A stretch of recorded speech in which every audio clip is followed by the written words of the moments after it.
You ever notice how the places that feel the safest are the ones where your guard is completely down?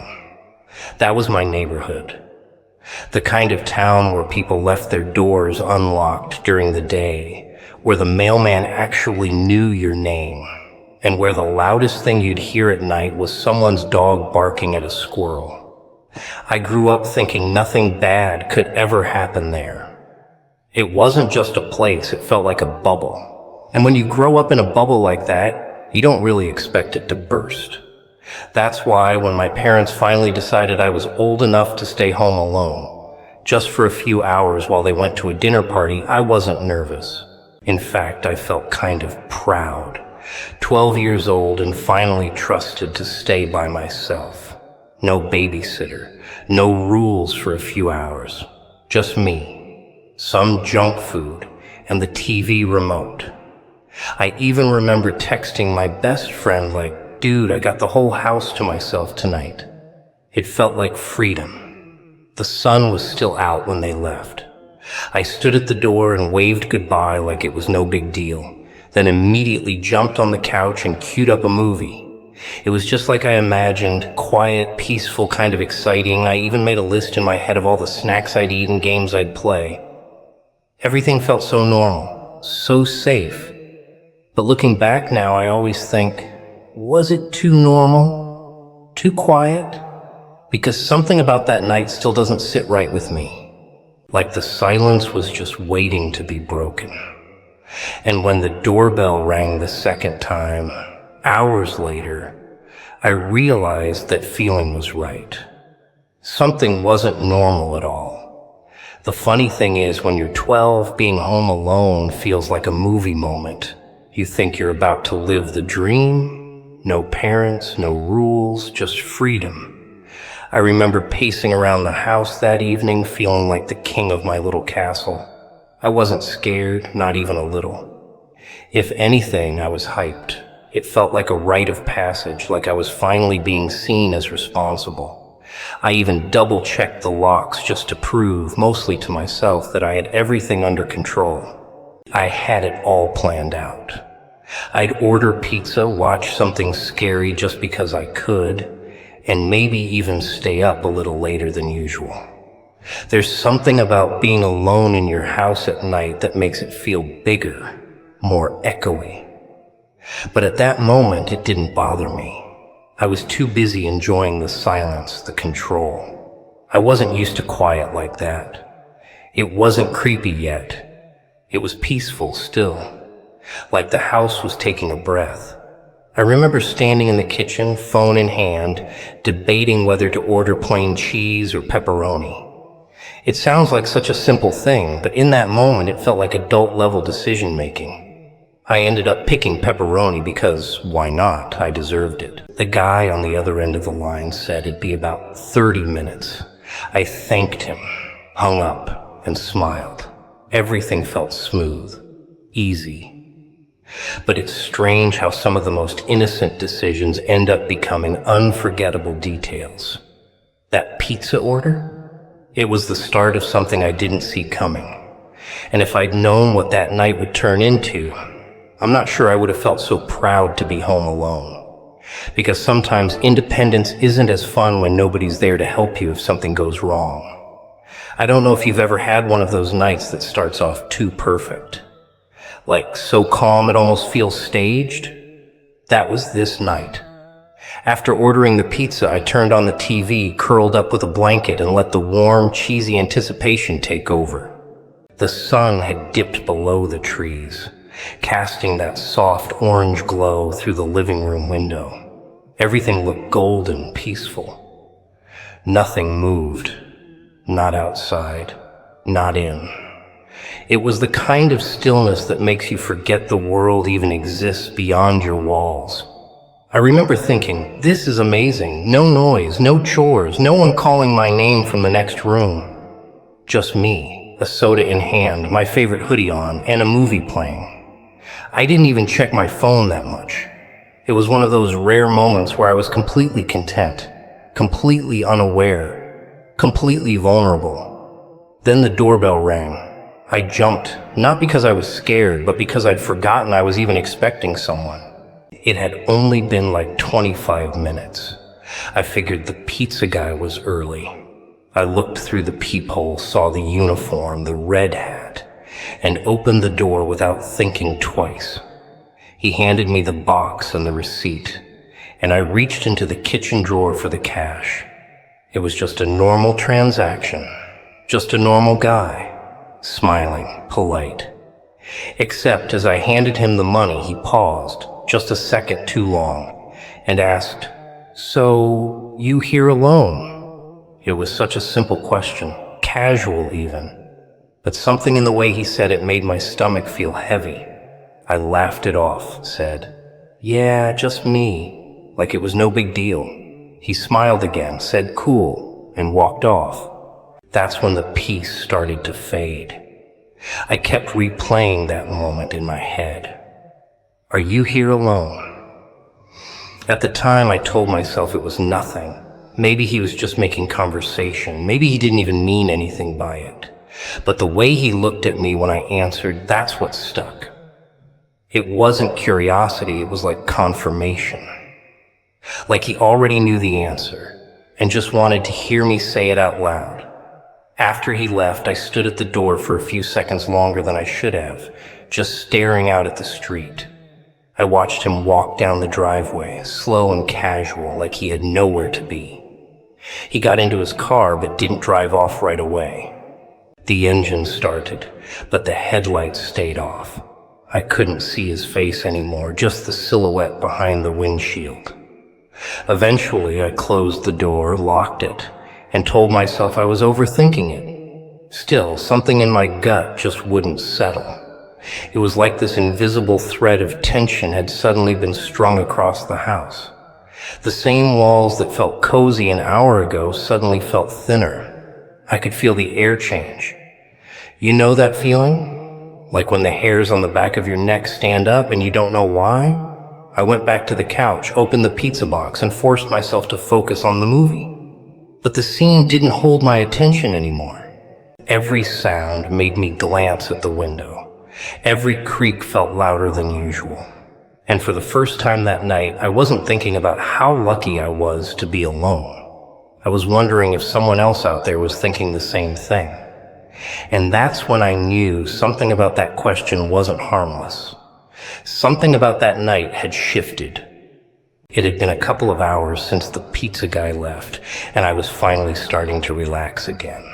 The movie had ended, and I was just scrolling on my phone, mindlessly checking messages and watching dumb videos.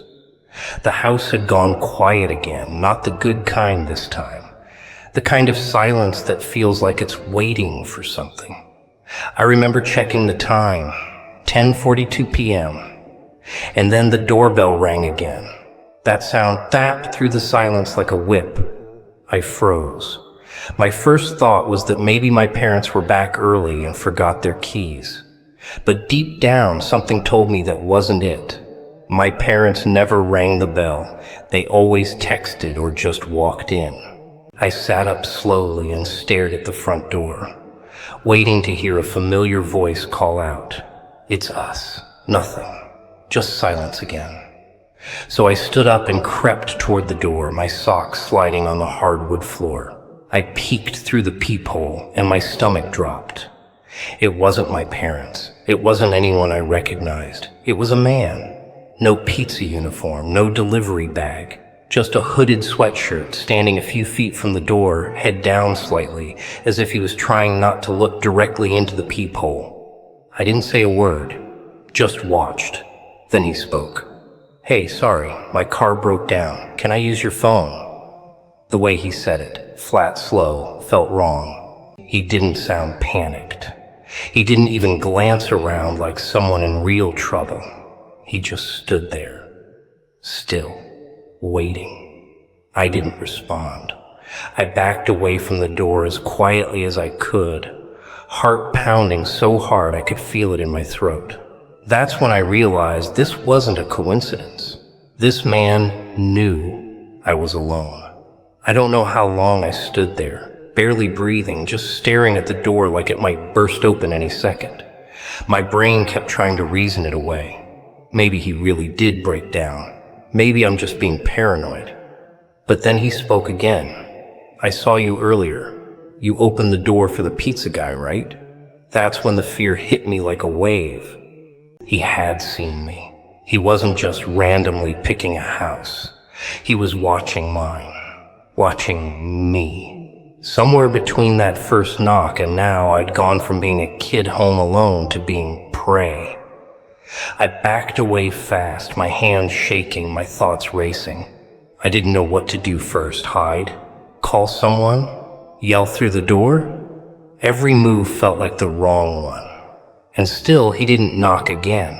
He just stood out there, waiting. Like he had all the time in the world. I grabbed my phone and called my mom. She answered on the second ring, laughing at something in the background, probably thinking I was calling to ask when they'd be home.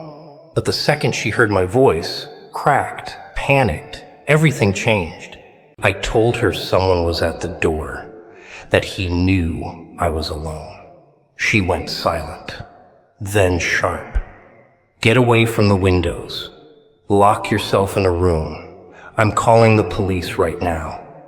That moment flipped everything. I wasn't just scared anymore, I was in survival mode. My mom's voice sounded so far away, like she was shouting through a tunnel. My legs moved on their own as I stumbled toward the stairs. And behind me outside, the man was still there. Still waiting. Still knowing. That's when it really sank in. This wasn't someone who needed help. This was someone who came looking for me. I ran upstairs, heart pounding so loud it felt like it was echoing off the walls. Every step felt heavier than the last, like I was dragging my fear behind me. I didn't even look back. I couldn't. I just sprinted to my bedroom, slammed the door shut, and locked it. My hands were shaking so badly it took 3 tries to get the lock to click into place. And then I backed into the corner of the room like I was trying to disappear into the drywall. I pressed my phone to my ear again. My mom was still there. I could hear her fumbling with keys, rushing out to the car, telling my dad, "Drive faster." I could hear it all, but it felt like it was happening to someone else, like I was just watching the scene from outside my own body. And then I heard footsteps. Inside the house, heavy, slow, not like my parents, not like someone calling out to say they just let themselves in. Just steps, each one closer, creaking against the wood. I hadn't heard the front door open, but I wasn't sure anymore. I wasn't sure of anything. Maybe I hadn't locked it right. Maybe he picked the lock. Maybe he found another way in. I held my breath. Every muscle in my body locked in place. The footsteps reached the top of the stairs. I swear in that moment, time stopped. I stared at the doorknob, fully expecting it to start turning. I tried to remember where I had put the bat from my closet or if I even had something to defend myself with. I was just a kid. A scared kid in a room that suddenly felt too small and too far from help. I texted my mom. "He's inside." Just 2 words. That's all I could manage. 2 words I never thought I'd type in my life. Seconds felt like hours. I stared at that doorknob, waiting for it to twitch, to move. Anything. But it stayed still. Silent. The footsteps had stopped, but the pressure in the air hadn't. It was like the house itself was holding its breath with me. I pressed my ear to the door, straining to hear something. Breathing, movement, a voice. Nothing. And then came the knock.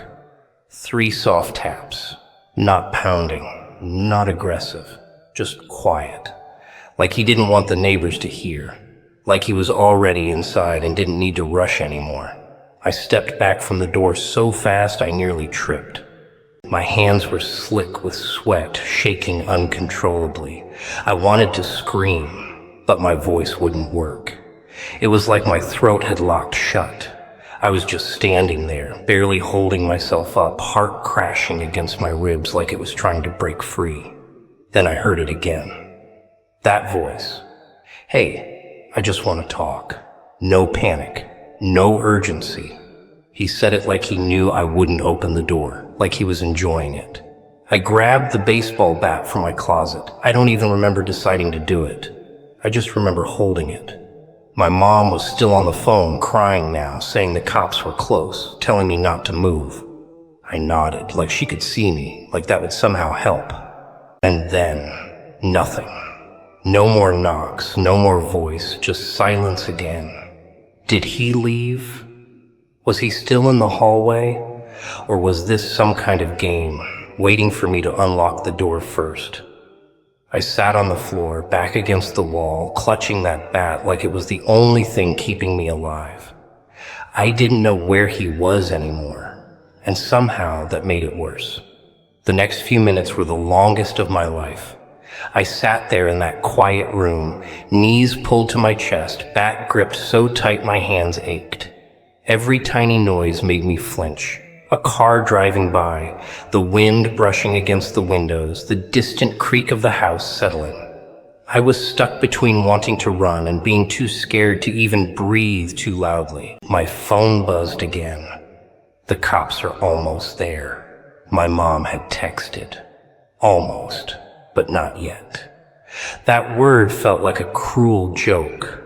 I was trapped in this terrible in-between. Too late to run.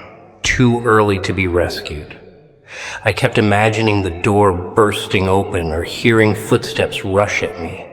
I imagined a shadow under the door, a hand reaching in, but none of it happened. Instead, I heard something I didn't expect. The front door, opening, then closing, fast. I bolted to the window and peeled the curtain back just an inch. There, just barely visible in the glow of the porch light, was a dark figure sprinting down the front lawn.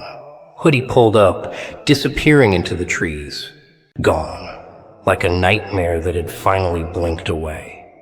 But the dread didn't leave with him. Within 2 minutes, flashing red and blue lights lit up the street. I ran downstairs the moment I saw them, unlocked the door, and threw it open like I was escaping a prison. The officers swarmed in, asking questions, checking doors and windows, clearing rooms. My parents showed up seconds later, my mom running to me with a look I'll never forget. Equal parts horror and relief. And even though I was safe now, even though the man was gone, I couldn't stop thinking. He knew where I lived. He watched me. And he didn't knock by mistake. That night didn't end when the police arrived. Not really. The man was gone, sure. But something about him stayed behind, like his presence had soaked into the walls, into the silence, into the way every shadow now felt just a little darker. I remember the officers asking me to describe him. I tried, but it was like my brain didn't want to keep the image. Just hoodie, tall, quiet voice. That's all I could give. And somehow that made it worse. Because monsters you can name, you can fight those. But the ones you barely saw, the ones who vanish before they're caught, they become part of your fear. We checked every window, every lock. The officers were calm, professional, assuring us we were safe now. They said it was probably just some drifter. These things happen. But I saw it in their eyes. They didn't know. And that uncertainty wrapped itself around me like a second skin. That night, I didn't sleep. Not a second. I sat in the living room with the lights on, listening to every creak in the floorboards, every rustle outside. My dad sat with me, trying to act like everything was fine. He kept the TV on to fill the silence. But we weren't watching it. We were waiting. For nothing, for something, for the fear to pass. But it didn't. And when the sun finally started to rise, casting this pale, cold light across the room, I realized something that changed me forever. I would never feel fully safe again in a place I once called home. Because now I knew the truth. Evil doesn't always bang down the door. Sometimes it rings the bell, smiles, and waits. And sometimes you open it. In the days that followed, life tried to go back to normal. But I wasn't normal anymore. Something had shifted in me and no one really talked about it. Not the way I needed them to. People said the usual things. You're safe now. It's over. You're so brave. But none of those words erased the feeling that I'd been marked. That someone out there shamed me and I'd never know why. I started double-checking locks 5-6 times before bed. I couldn't be in a room with the curtains open. I jumped at the sound of the doorbell, even if it was just a package being dropped off. My friends at school didn't really get it. They listened, nodded, then asked if I wanted to hang out or play games. I couldn't blame them. They didn't see what I saw. They didn't feel that hand of cold silence press against their chest at night like I did. My parents were shaken too. I could tell. My dad installed a camera system the very next day. My mom made me promise I'd never open the door again without calling her first. And even though we all pretended things were fine, smiling through dinners, watching movies, I caught them exchanging worried looks when they thought I wasn't watching. The truth is, being home alone had always felt like a kind of freedom before that night. Like I was growing up, becoming independent. But now it felt like a risk. Like a test I barely survived. Because what haunted me more than the knock at the door, more than the footsteps, was the fact that he never forced his way in. He waited. He counted on me to make the mistake. And that made it clear. Fear doesn't always break in. Sometimes it waits for an invitation. Looking back, I still ask myself one question: why me? Why my house? Why that night? Why did he walk away instead of breaking down the door? I don't have the answers. And maybe that's what stays with you the longest, the not knowing. But here's what I do know. I was 12, just a kid. And that night changed something in me. Not in a dramatic movie-style way, but quietly, deeply. That's what real fear does. It doesn't scream. It lingers. It tucks itself into corners and follows you around in places where no one else sees it. I used to think monsters lived under the bed, but now I know they sometimes stand on your front porch. They don't growl or groan. They smile. They knock. And they wait for you to open the door first. But here's the other side of that truth. I didn't open the door. I listened to the uneasiness in my gut. I stayed calm, even when I was shaking so badly I could barely stand. I called for help. I locked that door. I ran. I survived. And that means something. It means fear doesn't always win. It means we all, every one of us, has instincts worth trusting.